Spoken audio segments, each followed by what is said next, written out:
Hey everyone, Nigel and Luke here, and welcome to another edition of Crimes of the Week International.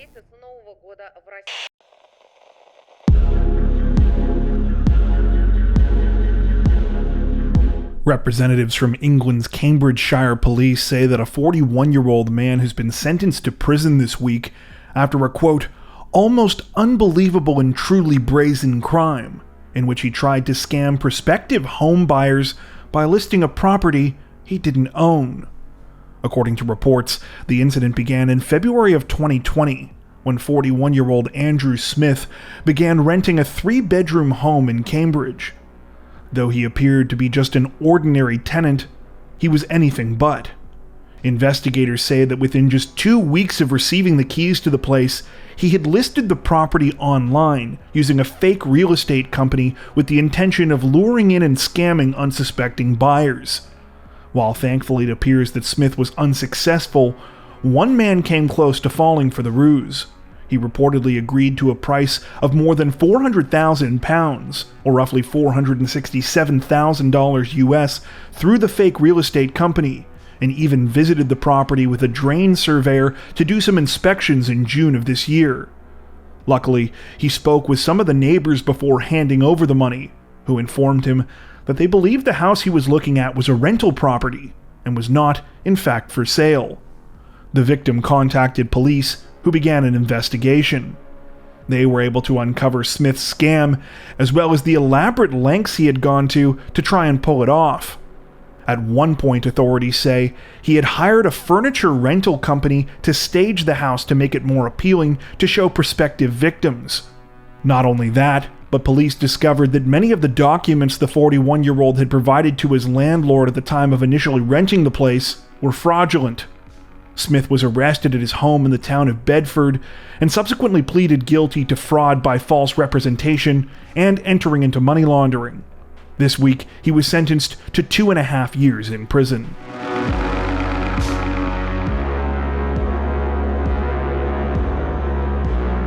Representatives from Australia's Victoria Police Force are requesting help from the public this week as they seek to identify a trio of unknown suspects who were involved in a terrifying and mysterious home invasion case earlier this year. According to reports, the incident took place on the night of May 10th in the Melbourne suburb of Oakleigh East. It began at around 9 p.m. that evening, when the victim, identified only as Frank, responded to a knock at the front door of his Turnbull Avenue home. Believing it was a friend, he answered, only to be confronted by 3 attackers dressed in all black. One of them allegedly pulled out a gun, while another punched him in the face, causing him to fall backwards inside. The 3 assailants reportedly followed Frank into the house, then started restraining him on the ground while they held the gun to his head. While he was being held down, the 3 men started demanding he delete things from his phone. Chillingly, they also pulled out a photo of Frank that they had with him that he had never seen before. At one point, a woman who also lived at the residence reportedly rushed over to come to Frank's aid, but she had the gun pointed at her and was forced to retreat. Frank says that he tried to do what the attackers wanted and restore his phone to factory settings, but it was impossible because of the commotion and the way he was being held down. He later stated that he thought he was moments away from being killed. However, eventually the attackers simply stole his phone and fled the scene. While the terrifying ordeal was partially captured by Frank's home surveillance system, authorities say that it did not get footage of the car that the suspects were driving. Frank claims that he has no idea who the 3 men were or what they could have possibly wanted on his phone. He says that he has no enemies that he's aware of. This week, police released a series of images taken at the time of the attack in the hopes that a member of the public might be able to identify the suspects. Right now, they are only described as being men in their 20s. Anyone with information about the case is encouraged to reach out to the Victoria Police or Crime Stoppers.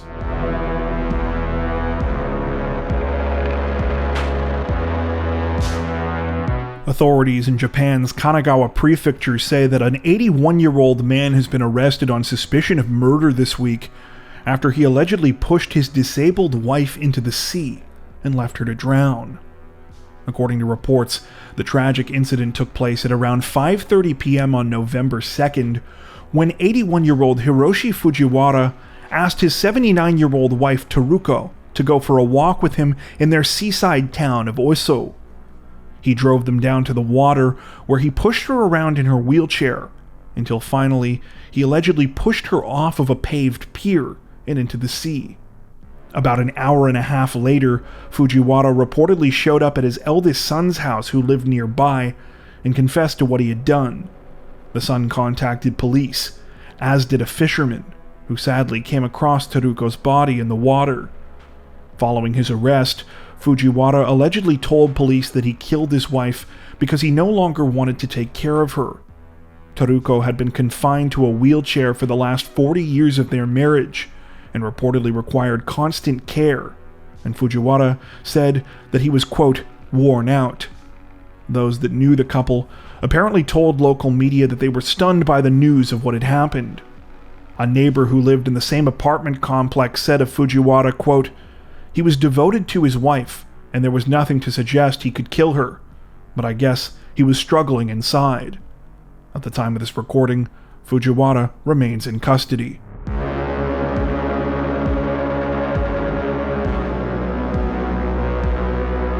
Authorities in the Indonesian province of South Sulawesi say that a gang of teens were quite literally outgunned this week when they allegedly tried to raid a coffee shop without realizing it was full of cops. According to reports, the incident took place shortly after midnight on November 6th at an unidentified cafe in the city of Makassar. The place was apparently quite crowded, but the atmosphere was relaxed until a loud commotion began outside. The noise was a group of 9 teenagers who appeared to be trying to make their way inside. They were allegedly armed with bows and arrows, slingshots, and at least one machete. Unbeknownst to the teens, however, they weren't the only ones who were armed. It turned out that at least 9 members of the local police force were hanging out at the coffee shop at the time, one of whom happened to be the head of the city's crime investigation unit. Before the suspects could even get past the entrance, several of the officers had already drawn their weapons and started rushing towards the door. While the group quickly realized they were outmatched, some allegedly still tried to fire arrows at the police. Once they were met with warning shots from the officers, though, they ran. 3 of them were apparently caught immediately, while 5 others were rounded up the following day. At the time of this recording, police say that 1 suspect is still at large. None of their identities have been released, though the majority of them were apparently minors.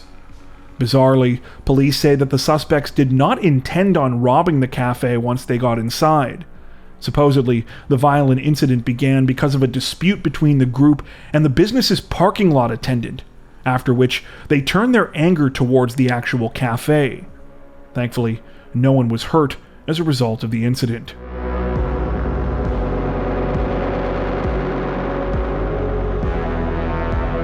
Authorities in the Thai capital of Bangkok say that a 51-year-old man has been arrested on murder charges this week after he allegedly stabbed his friend to death as part of a superstitious bid to test the man's immortality. According to reports, the incident took place sometime on November 6th, when a group of people had gathered for drinks outside of a house in Bangkok's Klong Toei district.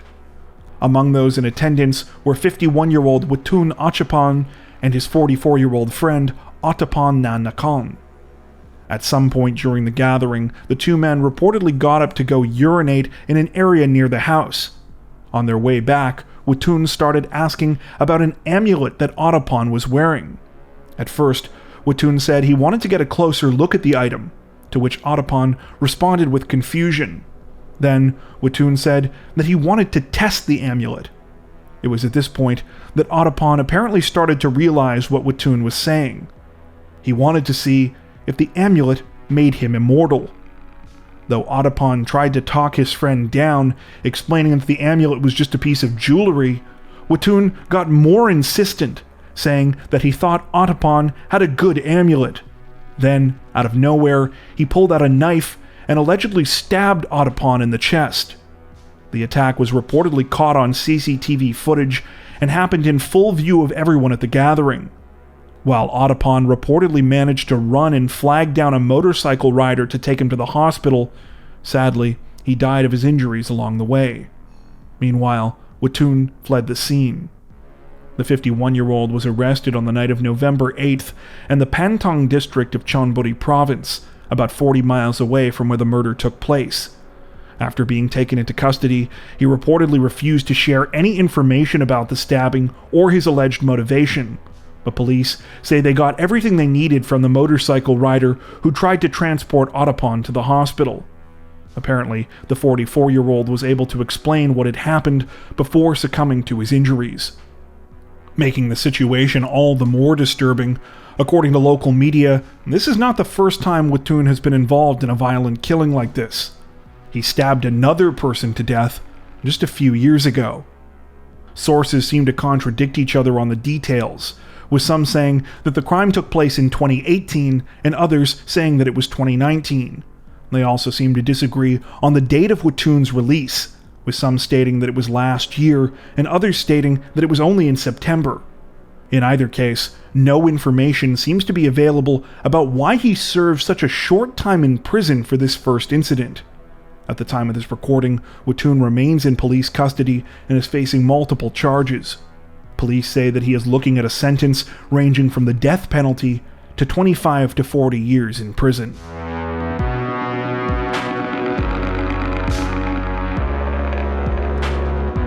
A local TV reporter in the Chilean capital of Santiago was reportedly the victim of a brazen daylight robbery while he was live on the air last week, and police can't do a thing about it. Don't get alarmed just yet, though. There's a good reason why. It's because the culprit was a parrot. According to reports, the situation played out sometime last week when TV newsman Nicholas Crum was on location covering a story for the media company Chilevision. He was smack dab in the middle of a segment when out of nowhere, a small parrot flew over and landed on his shoulder. At first, Crum was caught off guard, but when he looked over and saw the bird, he was delighted and started motioning to his cameraman to make sure he was getting the animal in the shot. However, unbeknownst to the reporter, the parrot wasn't just stopping by for a cameo. It had its own agenda. No sooner had the bird landed than it grabbed one of Crum's wireless earbuds out of his ear and flew off before he had time to react. Being the professional that he is, Crum reportedly finished the segment he was doing before reacting to the situation, saying, quote, "It's just taken my earpiece." Ironically, the story he was covering at the time was about a home burglary, as well as rising crime in general in the local area. Crum later said that he felt it was important to finish the story before reacting to the bird because of the sensitive nature of the topic. He also said that he and his cameraman were able to get the earpiece back from the parrot, eventually.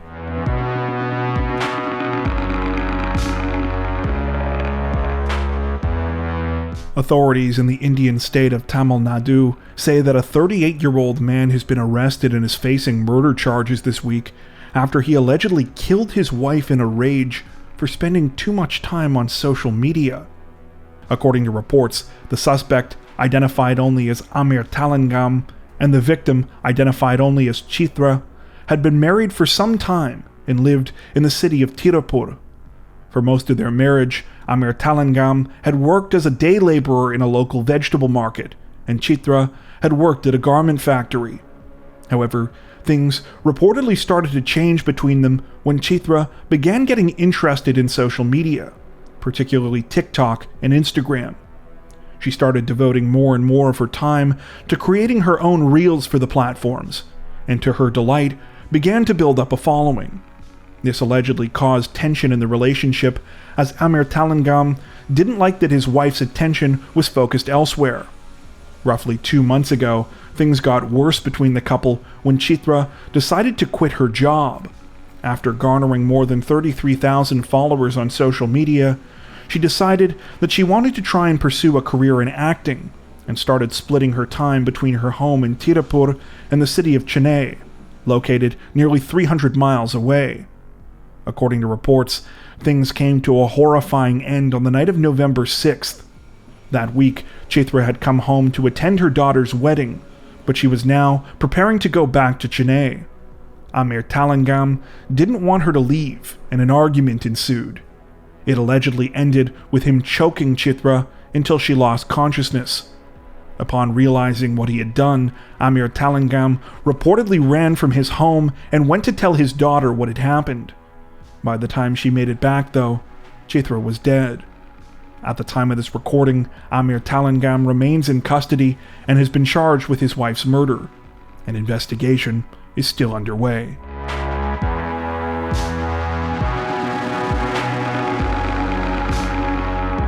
Authorities in the Russian city of Kostroma say that more than a dozen people are dead this week after a drunk man recklessly started a fire in the middle of a crowded nightclub.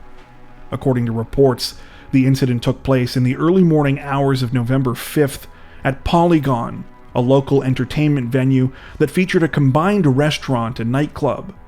It began at around 2:30 a.m. when one of the customers walked out onto the business's large dance floor and allegedly fired a flare gun at the ceiling. Within seconds, this started a fire that quickly spread throughout the venue. Witnesses later told local media, quote, "Very quickly the room began to fill with acrid smoke, and evacuation exits were difficult to see." By the time firefighters arrived at the scene, the single-story building was engulfed in flames, and multiple sides were burning at the same time. The fire reportedly covered an area of 3,500 square meters at its peak, causing the roof of the business to collapse. It took roughly 5 hours for the entire blaze to be put out. While at least 250 people managed to be safely evacuated, sadly, not everyone was so lucky.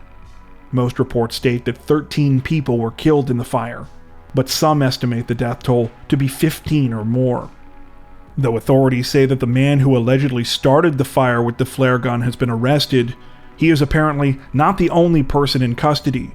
The director of the company that manages the nightclub has also reportedly been arrested, as police allege that proper safety precautions were not taken at the business, and several of the building's evacuation exits were blocked. At the time of this recording, few other details have been reported about the case. The identity of the man who apparently shot the flare gun has not been released, though it's said that he is 23 years old. Sources also claim that he was drunk at the time and may have been trying to impress a woman. The situation is still developing. Before we wrap up, we'd like to take a minute to thank our amazing supporters over on Patreon. As many of you are aware, our situation on YouTube always seems to be a bit uncertain, but our patrons help to ensure that we can continue to make content like this long term without having to worry as much about what surprises might be thrown our way. Plus, patrons also get access to 4 additional stories per week for each of our Crimes of the Week and Crimes of the Week International videos. If you'd like to help support the channel directly, head over to patreon.com/crimezone to join. You can also find that link in the description below. As always, thank you so much for watching, and take care.